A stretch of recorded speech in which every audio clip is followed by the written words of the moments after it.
Hi everyone! So, I'm Rem of Queen Boss Society.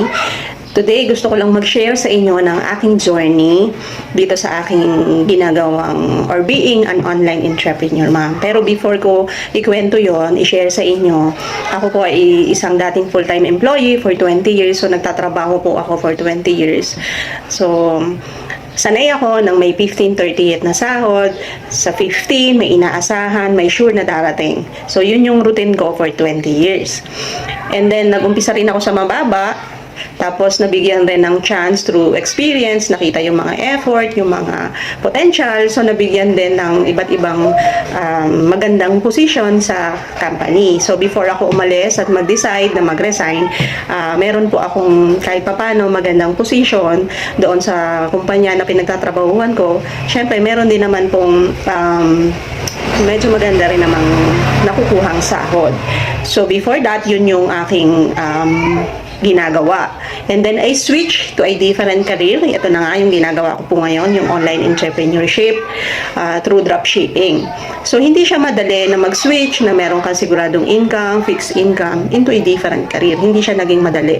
Actually, yun yung isang malaking challenge sa ganito na sanay ka ng ganun ang ginagawa mo araw-araw na meron kang sigurado, and then mapupunta ka doon sa ngayon meron, next week wala. So ganun yung talagang challenge, part ng challenge na pagdadaanan kapag ikaw ay isang freelance online entrepreneur. So yon, part yon. And part ng challenge is yung environment mo, yung sarili mo mismo din, part yan na magiging challenge mo. Kasi marami kang maririnig, kasi tayo, ang accepted kasi sa tradisyon natin or sa paligid natin is yung meron kang fixed na income, meron kang magandang trabaho, maganda yung araw-araw mo, you look professional, yun yung accepted. Tapos, magsuswitch ka into a different career na walang kasiguraduhan.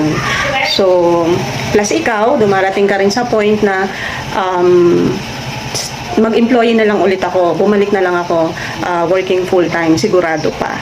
So, lahat yan is part kapag nag-change ka ng different career. So, bakit nga ba ako nag-stay or nagpapatuloy sa ganitong career? Because it's my choice na unti-unti kumawala na dun sa employee routine before, yung mag-i-spend ka ng 2 to 3 hours sa biyahe, sa traffic, 1 to 2 hours sa pila. So yun yung dati kong routine nung full-time employee ako. Plus, syempre makikisama sa mga katrabaho, sa mga boss mo. And I decided na ayoko nang bumalik sa ganoong setup. And mas na-appreciate ko yung ganito na may flexibility, may time flexibility. So, nagagawa ko yung mga responsibility ko sa bahay, responsibility ko sa mga anak ko, pero at the same time, I'm earning. So, yun yung na-appreciate ko dito sa negosyo na ito, kaya ako nag-i-stay dito. Plus, nakita ko yung potential niya, yung sa market, nationwide. Actually, hindi lang nationwide, global pa nga or international. Like ngayon, meron kaming branch in Singapore, in Taiwan, then meron din kami sa UAE. So, globally actually yung market. And yun yung nakita ko na potential kapag engage ka sa ganitong online business. And yun yung gusto ko ring mag-grab na opportunity. Ayun, kaya sinishare ko po ito sa inyo ngayon. So, hopefully makita mo rin yung opportunity ng isang online business sa'yo. Especially kung gusto mo ring matutunan yung ganitong negosyo or part-time or side hustle. And kayang-kaya po talaga na pagsabayin kahit ikaw ay isang full-time employee, kung ikaw ay may traditional business or engage ka sa kahit ano na ginagawa mo ngayon.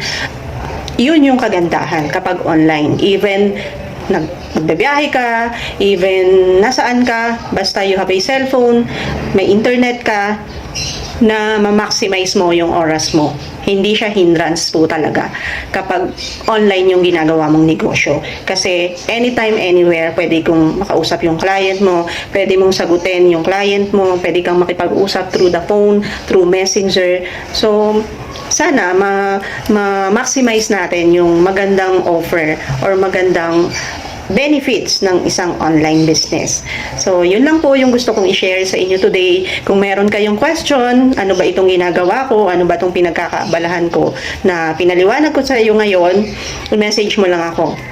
I'm happy to answer kung ano man yung tanong mo, kung ano yung gusto mong malaman, at kung paano ba ito.